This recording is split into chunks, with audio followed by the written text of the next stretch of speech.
देखिए built in function तो हम लोग पाइथन में यूज कर ही रहे हैं। फॉर एग्जांपल अगर प्रिंट लिखते हैं यहाँ पे, तो ये भी एक बिल्ट इन फंक्शन है जो कि प्रिंट योर मैसेज करके प्रिंट करता है, राइट। तो ये एक पाइथन का बिल्ट इन फंक्शन है। लेकिन अगर आप जब फंक्शन खुद डिफाइन करोगे तो वो यूजर डिफाइंड फंक्शन होता है, और सिस्टम फंक्शन जो सेव्ड होते हैं उसको बिल्ट इन फंक्शन कहते हैं। पाइथन में एन नंबर ऑफ एन क्या 1000 प्लस फंक्शन आप बोल दो उतने हैं। तो इनका जो पाइथन में डिफाइन करना होता है, डिफाइन करने से पहले थोड़ा सा फंक्शन क्या होता है। फंक्शन में क्या है, जैसे आप एक फंक्शन डिफाइन किए। अब जैसे मान लो कि आपको एक मैसेज प्रिंट करना है कि कोई भी यूजर अगर वेबसाइट के अंदर जाता है, लॉगिन करता है, तो उसको मैसेज प्रिंट करो कि वेलकम और यूजर नेम। तो एक फंक्शन हुआ कि जैसे से योर नेम करके आपने एक फंक्शन बनाया, और से योर नेम आपके जितने वेबसाइट पे यूजर लॉगिन करेंगे उनको ये पहला वेलकम मैसेज जाएगा। ये फंक्शन जब भी कोई यूजर लॉगिन किया उस समय वो फंक्शन कॉल हो रहा होगा।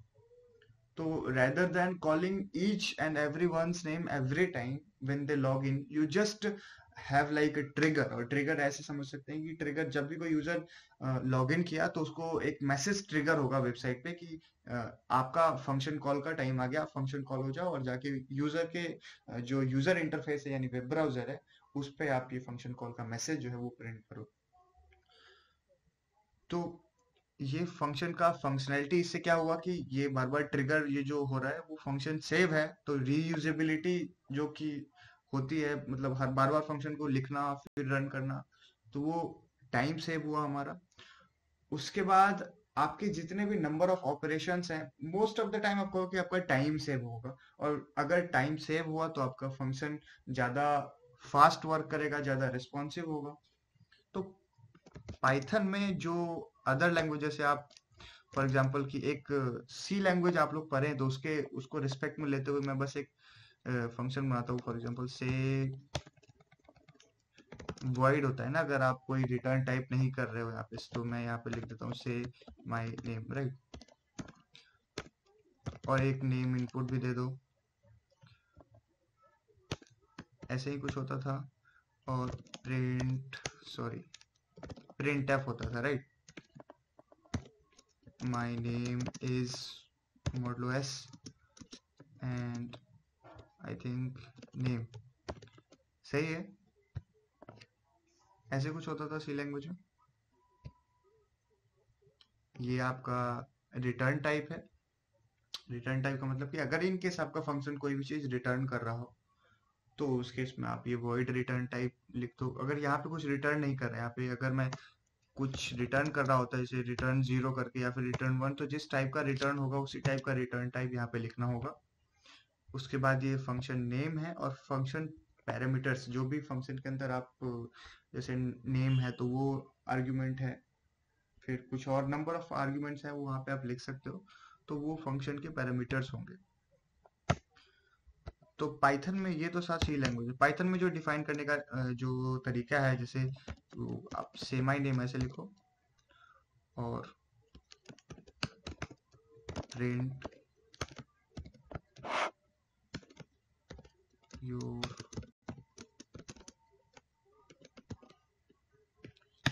देखिए ये डेफ कीवर्ड से पाइथन का ये जो फंक्शन है वो डिफाइन होता है। आप डेफ यूज करके डेफ से आप फंक्शन को, मैं थोड़ा सा आपको जस्ट बता देता हूँ।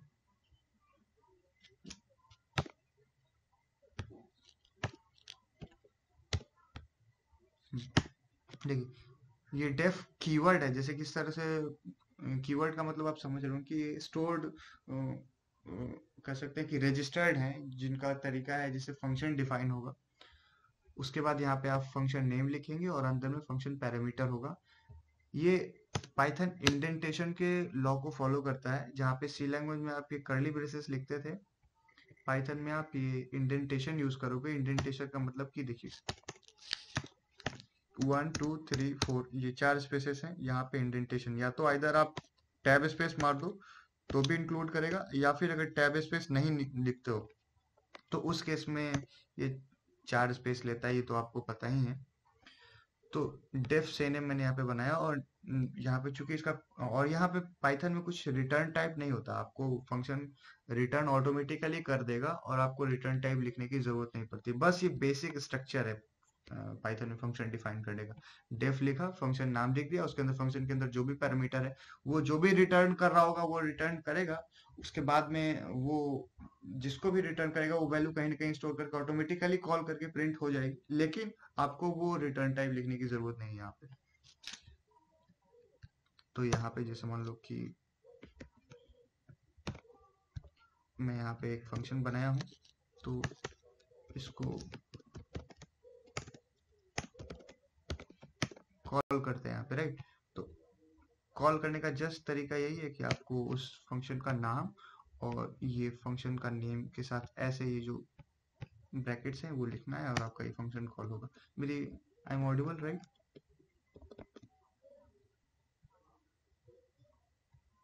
यस।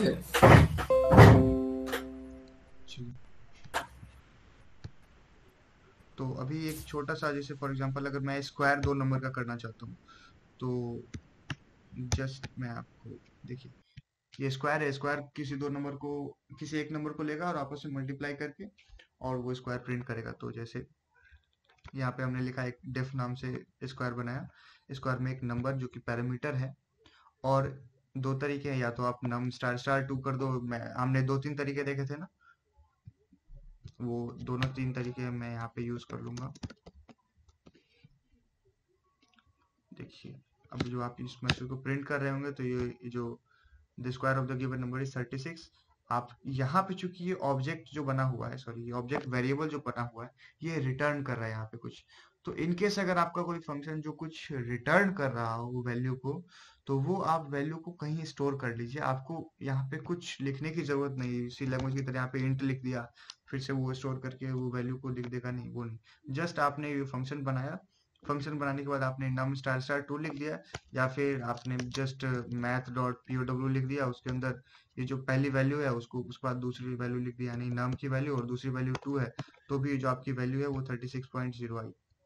देखिए, पावर का जो आउटपुट होता है वो फ्लोट टाइप का होता है, इसलिए प्रीवियसली ये जो आउटपुट था, यहाँ पे देखो, यहाँ पे देखो, ये जो था ये इंटीजर टाइप का था, वैल्यू यहाँ पे देखो इसका 36। और अब चूंकि ये जो मैथ डॉट पावर फंक्शन से हम प्रिंट कर रहे हैं, तो यहाँ पे ये वैल्यू 36.0 आ रही है, क्योंकि पावर फंक्शन एक फ्लोट वैल्यू रिटर्न करता है, इसलिए यहाँ पे ये है। और तीसरा मेथड अगर आप यूज करोगे तो आप तीसरा जस्ट नम स्टार 2 लिख दो, सॉरी नम स्टार नम लिख दो, तो ये भी आउटपुट ये 36 दे देगा आउटपुट, राइट। तो ये तो है रिटर्न करने का तरीका फंक्शन केस में। अगर आप कभी यूज करें तो रिटर्न टाइप कभी भी अगर आपने रिटर्न लिखा हुआ है फंक्शन के अंदर, तो हमेशा उस वैल्यू को कहीं ना कहीं स्टोर कराना, ताकि वो फंक्शन जो भी रिटर्न कर रहा होगा किसी वैल्यू में जाए, और वो वैल्यू को जब आप प्रिंट कर रहे होगे यहाँ पे, जैसे इनकेस यहाँ पे ऑब्जेक्ट वैल्यू बनाया हमने, सॉरी वेरिएबल बनाया, तो यहाँ पे इसको प्रिंट करने के लिए ऑब्जेक्ट में ये फंक्शन कॉल करके स्टोर करके यहाँ पे प्रिंट करा दी, राइट।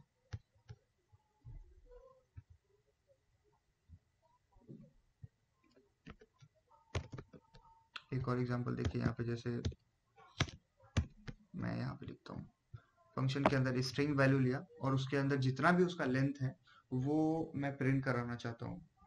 तो एक फंक्शन के अंदर आप अलग फंक्शन कॉल कर सकते हैं, जैसे ये एक फंक्शन हमने बनाया है यहाँ पे, ये a अंडरस्कोर फंक्शन, उसके अंदर मैं चाहता हूँ कि आपको एक और फंक्शन कॉल हो और जो फंक्शन लेंथ को कैलकुलेट करे और वो वैल्यू को रिटर्न करे। तो लेंथ ऑफ स्ट्रिंग का ये जो रिटर्न टाइप होगा वो इंटीजर होगा, रिटर्न टाइप लिखने की जरूरत नहीं है। तो आपको ये जो वैल्यू यहाँ पे रिटर्न करेगी, जैसे मान लो कि ये रिटर्न कर रहा है, तो जब आप फाइनली जैसे यहाँ पे प्रिंट करो, जैसे मैं इस दोनों को कमेंट कर देता हूँ यहाँ पे, और मैं क्या करता हूँ कि ए फंक्शन जो है उसके अंदर मैं ये वैल्यू टाइप करता हूँ, फॉर एग्जांपल ABCD, ठीक है, और इसको ए में स्टोर कर देता हूँ। देखिए, उसी प्रकार से इसको यहाँ पे भी लिख देते हैं। वेट अ मिनट, लास्ट में अभी मैंने आपसे कहा था कि जब भी आप फंक्शन को लिख रहे होंगे तो फंक्शन को स्टोर करने के लिए आपको रिटर्न टाइप लिखना जरूरी है। रिटर्न टाइप यहाँ पे जो वैल्यू है ये लिखा हुआ है, तो आपको कहीं ना कहीं स्टोर करना पड़ेगा। यहाँ पे आपको स्टोर करने की भी जरूरत नहीं, यहाँ पे आप जस्ट ऐसे फंक्शन का नाम लिख दिए और जैसे function फंक्शन और जैसे लिखा तो ये जो वैल्यू है 3 ये प्रिंट आई, यानी सॉरी लास्ट टाइम मैं थोड़ा सा फंक्शन नेम लिख दिए, रिटर्न कर रहा है तो उसको रिटर्न को अगर आप कॉल कर रहे हो तो आपको स्टोर करने की जरूरत नहीं है, वो ऑटोमेटिकली रिटर्न कर देगी। जैसे यहाँ पे रिटर्न टाइप है ना, तो अगर आप यहाँ पे मैसेज भी लिख रहे होते यहाँ पे तो वो जैसे यहाँ पे मैं थोड़ा सा आपको क्लेरिफाई कर देता हूँ यहाँ पे।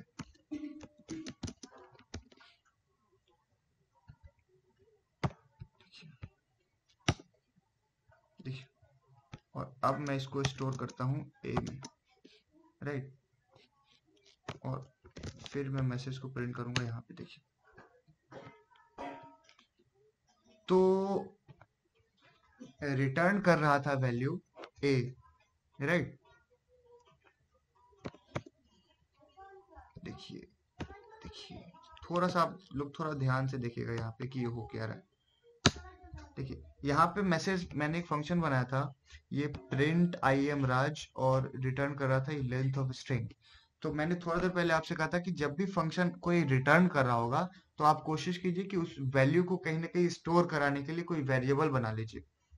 अब यहाँ वाला ये जो फंक्शन डेफ बना है, ये एक मैसेज भी प्रिंट कर रहा है यहाँ पे आई एम राज, और एक रिटर्न लेंथ भी ये रिटर्न कर रहा है।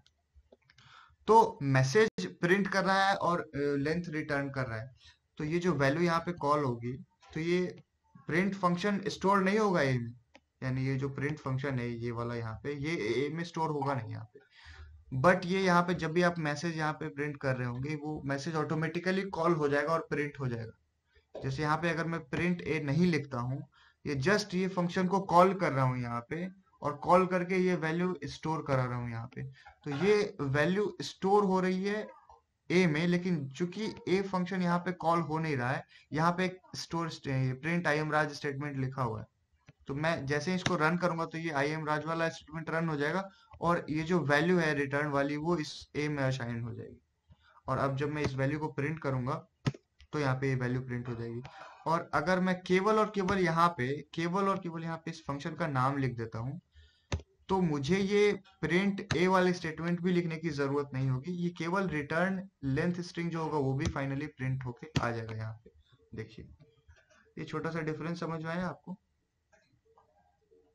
ये क्या डिफरेंस है ये रिटर्न टाइप में, और ये ऑटोमेटिकली रिटर्न होके वैल्यू कॉल हो रही है यहाँ पे। yes sir. सिंगल टाइम में यहाँ पे फंक्शन कॉल कर दोगे तो ये दोनों चीज प्रिंट होगी। बस अगर कोई वैल्यू में अगर आप ये जैसे यहाँ पे ये अगर वैल्यू में असाइन करोगे तो केवल एक ही चीज प्रिंट होगी यहाँ पे। ये जस्ट ये छोटा सा डिफरेंस है, अगर आप किसी वेरिएबल में असाइन करते हो अपने फंक्शन का डेटा उसमें, और जब डायरेक्टली उस फंक्शन को कॉल करते हो उसमें, राइट। अब जैसे मैं Yes sir. अपने फॉर एग्जांपल एक आइटम का लिस्ट एग्जांपल ले लेते हैं यहाँ पे,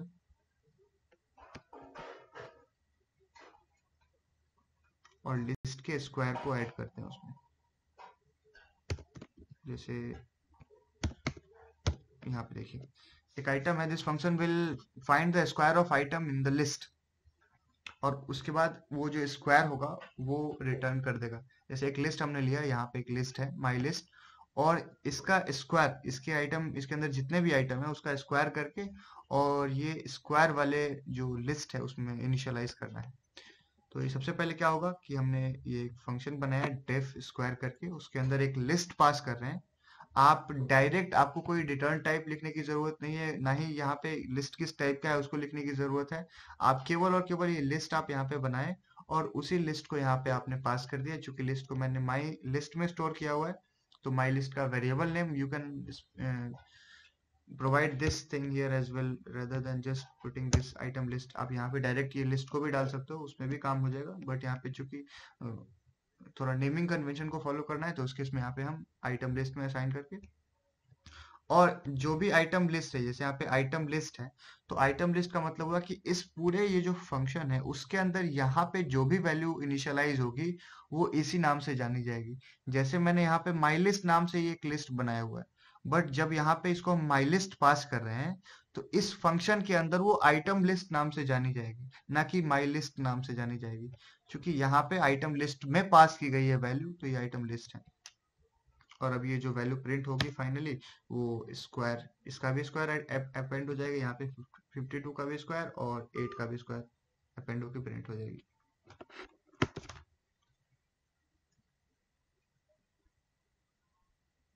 समझ में आया?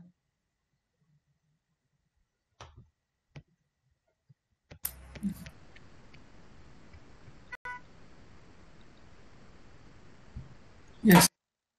अब इसके अंदर डिफॉल्ट आर्ग्यूमेंट क्या होते हैं और डिफॉल्ट में डिफरेंस क्या है नॉर्मल डिफॉल्ट और, देखिए जैसे एक फंक्शन यहाँ पे हमने बनाया है n1 और n2 इसके आर्ग्यूमेंट्स हैं। अगर आप इसको प्रिंट कीजिएगा तो आपको n1 में वैल्यू प्रिंट हो जाएगी। यहाँ पे फंक्शन में केवल 30 पास हो रहा है। इसको जस्ट कमेंट आउट करने दीजिए मुझे। यहाँ पे देखिए फंक्शन बनाया, वो नंबर 1 की वैल्यू और नंबर 2 की वैल्यू प्रिंट कर रहा है यहाँ पे।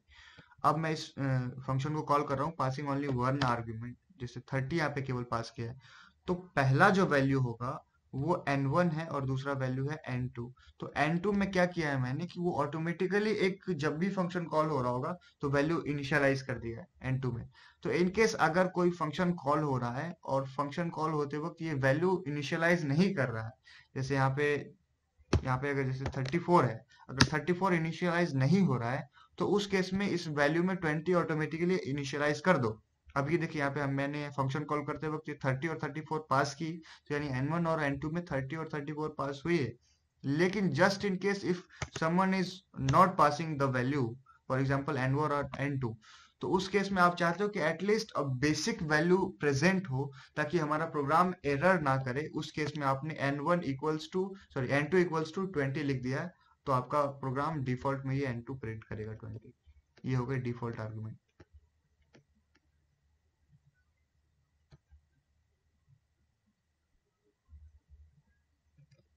राइट।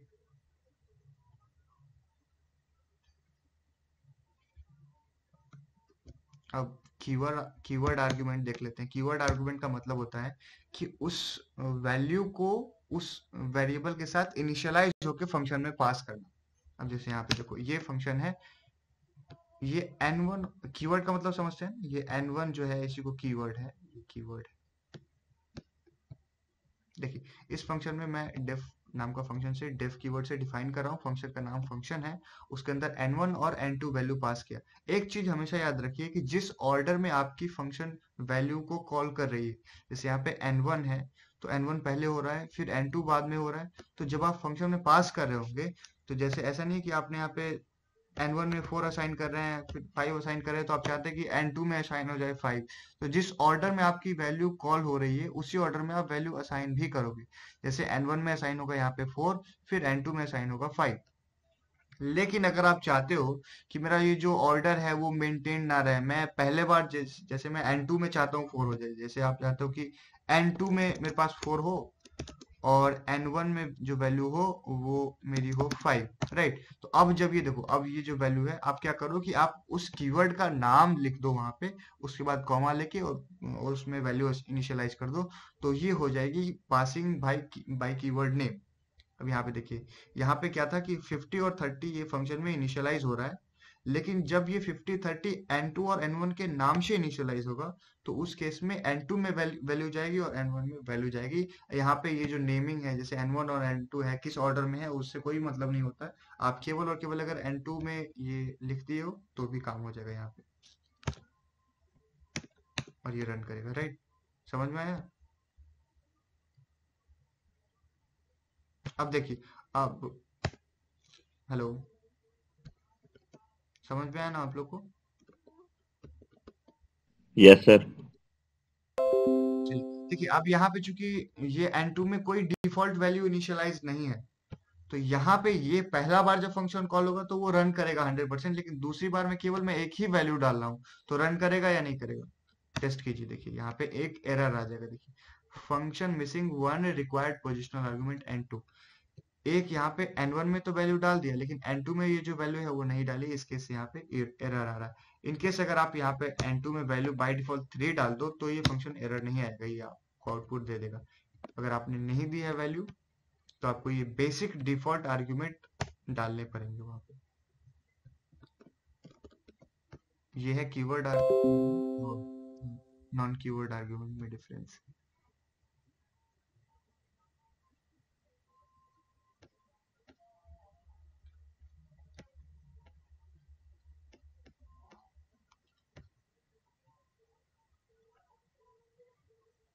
तो अब जो आपका फंक्शन आता है वो लैम्डा फंक्शन आता है।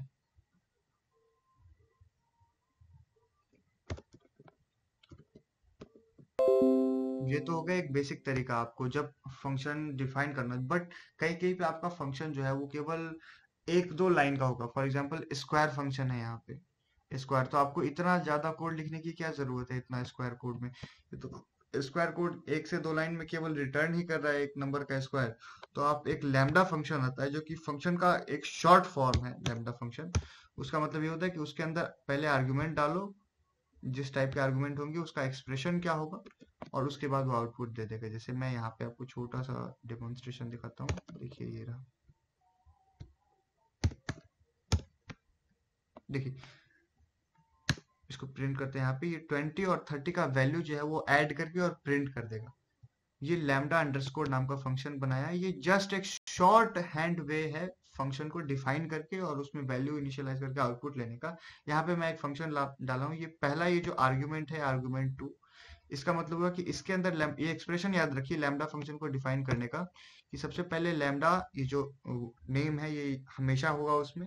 उसके बाद ये आर्ग्यूमेंट है, आर्ग्यूमेंट का मतलब जब भी आप में वैल्यू पास कर रहे हो उसमें कितने नंबर ऑफ वैल्यूज पास होंगे। जैसे यहाँ पे मैं 20 और 30 पास कर रहा हूँ तो ये दो आर्ग्यूमेंट है, तो ये आर्ग्यूमेंट 1 और ये आर्ग्यूमेंट 2 मैंने यहाँ पे लिख दिया। और उसके बाद वो जो एक्सप्रेशन क्या होगी वहां पे, यहाँ पे प्लस भी हो सकता है, स्टार भी हो सकता है, कुछ भी लिख सकते हो। जैसे अगर स्टार लिख दोगे तो आप ये 30-20 का मल्टीपल प्रिंट हो जाएगा, 40-50 का मल्टीपल, या फिर आप सब्सट्रैक्शन एडिशन कुछ भी कर सकते हो यहाँ पे। तो ये वैल्यू यहाँ पे एक्सप्रेशन का काम है कि वो किस तरह की फंक्शनैलिटी को वहां पे करेगा, और आर्ग्यूमेंट का काम हुआ यहाँ पे कि कितने नंबर ऑफ आर्ग्यूमेंट्स आप पास कर रहे हो यहाँ पे। इनकेस अगर मान लो आप A3 लिख सकते हो, A3 है तो जैसे यहाँ पे मैं लिख देता हूँ कि स्टार A3 नाम, बस यहाँ पे ये भी स्टार लिख दिया। अब मैं यहाँ पे एक और मुझे पास करने होंगे क्योंकि 3 आर्गुमेंट्स है यहाँ पे, तो मैं यहाँ पे पास कर रहा हूँ 3 आर्गुमेंट। तो अब देखिए तीनों के मल्टीपल प्रिंट हो रहे हैं यहाँ पे।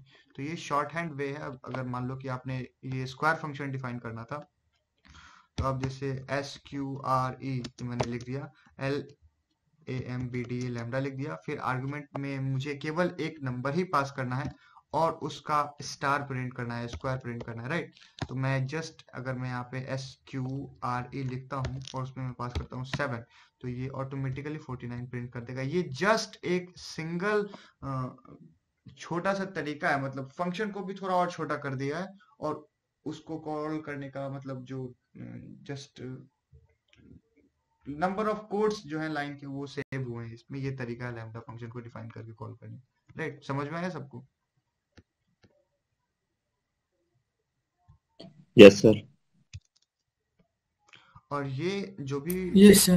जैसे मैं फंक्शन के अंदर, जैसे फंक्शन का स्कोप जो होता है, थोड़ा सा फंक्शन के स्कोप को देख लेते हैं। जैसे मैं एक फंक्शन के अंदर वेरिएबल बनाया हूँ नम, और उसके बाद उस फंक्शन के अंदर ही मैं प्रिंट कर रहा हूँ वो नम, और अभी मैंने ये जो नंबर है उसमें ये वैल्यू को 10 असाइन किया है, और नंबर फंक्शन को कॉल करके और बाद में नंबर को प्रिंट करके देखते हैं। तो यहाँ जो नंबर कॉल हो रहा था उसकी वैल्यू थी नंबर में 50, लेकिन इसका स्कोप केवल इस फंक्शन के अंदर ही था।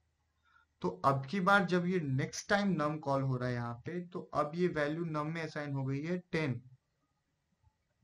और तब ये वैल्यू प्रिंट करेगा 50। तो इसका स्कोप हमेशा याद रखिए कि जब फंक्शन के अंदर कोई वेरिएबल इनिशियलाइज हुआ है तो फंक्शन के अंदर ही उसका जो स्कोप है उस वेरिएबल का होगा, बाहर स्कोप चेंज हो जाएगा।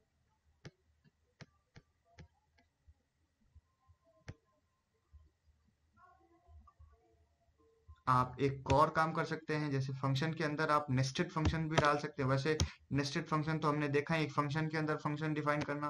तो फंक्शन के अंदर फंक्शन अगर आप डिफाइन करें तो वो नेस्टेड फंक्शन होता है। जैसे यहाँ पे मैं एक वर्ड नाम का फंक्शन जो है वो बना रहा हूँ, और वर्ड के अंदर ये जो पाइथन नाम का स्ट्रिंग डाला, और ये एक्स एक रैंडम वेरिएबल है, तो दो, एक स्ट्रिंग को मैं प्रिंट करना चाहता हूँ और एक एक्स वेरिएबल को प्रिंट करना चाहता हूँ।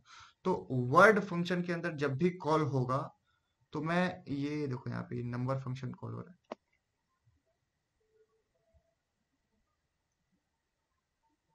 Just one second.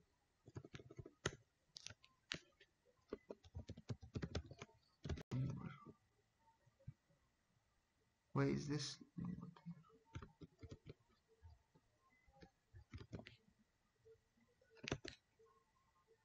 indentation being error? Just 1 second, guys.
Yes, sorry. Audible? Am I audible? Yes, sir. Okay. So यहाँ पे चलिए देखते हैं फिर से। ये तो सॉरी 3 4, यस सॉरी। ये नेस्टेड फंक्शन क्या था? नेस्टेड फंक्शन का मतलब ये है कि फंक्शन के अंदर कोई भी फंक्शन कॉल करे। ऊपर हमने किया था ना फंक्शन यहाँ पे कॉल, देखिए यहाँ पे फंक्शन के अंदर लेंथ फंक्शन कॉल किया था कहीं पे। एक फंक्शन के अंदर दूसरा फंक्शन को कॉल करना वो नेस्टेड फंक्शन होता है। अगर आप फंक्शन को डिफाइन कर रहे हो फंक्शन के अंदर तो वो डबल नेस्टिंग फंक्शन हो जाएगा। यहाँ पे जैसे एक फंक्शन डिफाइन किया, उसके अंदर मैंने एक और फंक्शन डिफाइन किया यहाँ पे, और दोनों डिफाइन होने के बाद मैं अगर कॉल करता हूँ, जैसे यहाँ पे जैसे वर्ड को कॉल किया यहाँ पे, तो वर्ड के अंदर मुझे ये वर्ड का जो आउटपुट है वो भी प्रिंट होना चाहिए, और ये जो नंबर का आउटपुट है वो भी प्रिंट होना चाहिए।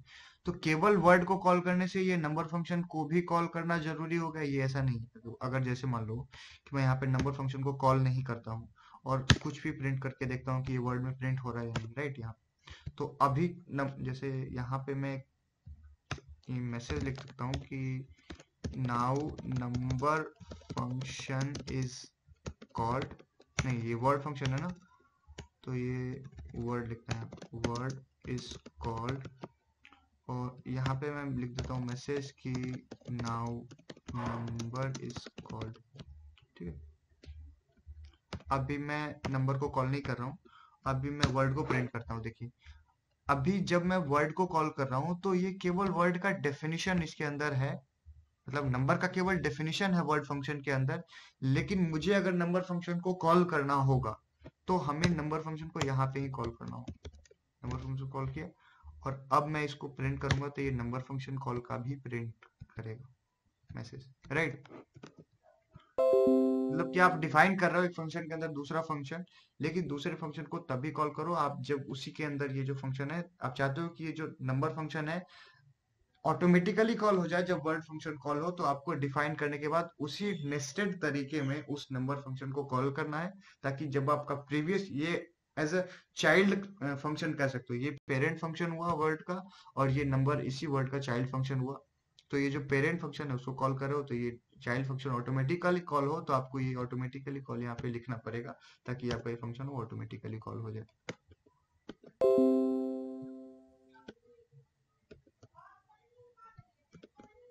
ये तो हो गया फंक्शन का डिफाइन का तरीका। ये लैम्डा फंक्शन हो गए, नेस्टेड फंक्शन हो गए, और फंक्शन के तरीके हो गए कि कितने तरीके से आप फंक्शन को कॉल कर सकते हो। इसमें किसी को कोई डाउट कि फंक्शन के तरीके में या फिर फंक्शन का कीवर्ड आर्गुमेंट क्या होता है, नॉन कीवर्ड आर्गुमेंट क्या हुआ यहाँ पे, किसी को? देखिए, अभी तक हमने देखा कि पाइथन में बिल्ट इन फंक्शन होते हैं आप और यूजर डिफाइंड फंक्शन होते हैं। बिल्ट इन फंक्शन वो होता है जैसे प्रिंट फंक्शन यहाँ पे हमने लिखा था, ये बिल्ट इन फंक्शन है, यानी कि इसमें फंक्शन पाइथन के अंदर, पाइथन प्रोग्राम के अंदर ऑटोमेटिकली सेव है। सिस्टम फंक्शन कह दो इसको, तो वो फंक्शन थे। अगर आप यूजर कोई फंक्शन डिफाइन करना चाहता है तो उसके लिए बेसिक स्ट्रक्चर ये है, डिफाइन फंक्शन नेम और उसके अंदर पैरामीटर पास करो। ये बेसिक डेफिनेशन स्ट्रक्चर, उसके से हमने अगर ये फंक्शन डिफाइन किया तो ये फंक्शन सही और नेम का फंक्शन था वो डिफाइन करके रन कर रहा था। एक स्क्वायर बनाना चाहे, स्क्वायर नाम का फंक्शन जो कि एक आर्ग्यूमेंट लेगा ये नम, और उसके बेसिस पे आपको स्क्वायर करके प्रिंट करे। तो ये वाला स्क्वायर था जिसमें हमने एक वेरिएबल डाला, वेरिएबल के अंदर ये जो वैल्यू है वो 6 ऑटोमेटिकली इनिशियलाइज हो गई। यानी नम में जब भी आप ये फंक्शन के अंदर ये वैल्यू डाल रहे होते, जैसे स्क्वायर के अंदर 6 डाला, तो अब ये 6 ऑटोमेटिकली उस नम में इनिशियलाइज हो जाएगी। इन केस अगर आपके पास नम में कोई भी वैल्यू नहीं, जैसे स्क्वायर फंक्शन को केवल कॉल कर रहे हो और अब प्रिंट करोगे तो अब केवल बाय डिफॉल्ट यहाँ पे 4 इनिशियलाइज है, तो अब ये आउटपुट जो है ये 4 में देगी। ये इसका डिफॉल्ट कीवर्ड आर्गुमेंट का मतलब है, डिफॉल्ट वैल्यू जो कीवर्ड में इनिशियलाइज हो, इसका मतलब ये है डिफॉल्ट में। उसके बाद हमने देखा था एक फंक्शन के अंदर नंबर ऑफ लिस्ट भी डाल सकते, जैसे एक लिस्ट के अंदर 4-5 आइटम है, मैं उसका स्क्वायर प्रिंट करना चाह रहा था और स्क्वायर प्रिंट करने के बाद उसको किसी एक अनदर लिस्ट में स्टोर करके और फाइनल लिस्ट को रिटर्न करना चाह रहा था। तो उस केस में ये लिस्ट बनाया, लिस्ट के अंदर इसी लिस्ट को पास किया और पास करने के बाद ये जो रिजल्ट आया उसको माई रिजल्ट में स्टोर करके और प्रिंट किया, तो ये सारा का सारा स्क्वायर जो है वो ऐड होकर प्रिंट हो गया उसमें। राइट। तीसरा तरीका था हमारे पास इस फंक्शन को लैम्डा में डिफाइन करने का। लैम्डा एक फंक्शन का एक और शॉर्ट तरीका है जहाँ पे फंक्शन को, अगर छोटे छोटे फंक्शन को डिफाइन करने हैं कि आप पूरा स्ट्रक्चर ना लिखो, जैसे स्क्वायर फंक्शन हमने ऊपर लिखा था और यहाँ पे देखिए स्क्वायर फंक्शन एक लाइन के अंदर हो गया। अब जितनी बार आपको स्क्वायर फंक्शन कॉल करना है, जस्ट केवल SQRE कॉल करो और आपका ये जो 9 हो, 10 हो, 11 हो, जितने भी फंक्शन मतलब आप डिफाइन कर सकते हो, एक शॉर्ट तरीका है वन लाइन में फंक्शन को डिफाइन करने का, ये लैम्डा। तो ये लैम्डा देखा। और उसके बाद एक नेस्टेड फंक्शन लिखा था कि एक फंक्शन के अंदर नंबर ऑफ फंक्शन आप डाल सकते हो, लेकिन ये हमेशा याद रखना कि अगर जिस भी फंक्शन को डिफाइन करो एक फंक्शन के अंदर, तो उस फंक्शन के अंदर उसका कॉल भी हो, ताकि जिस टाइम पे वो फंक्शन जिस ऑर्डर में कॉल हुआ है, सॉरी जिस ऑर्डर में डिफाइन हुआ है उस ऑर्डर में कॉल हो और उसी ऑर्डर में इसका प्रिंट हो।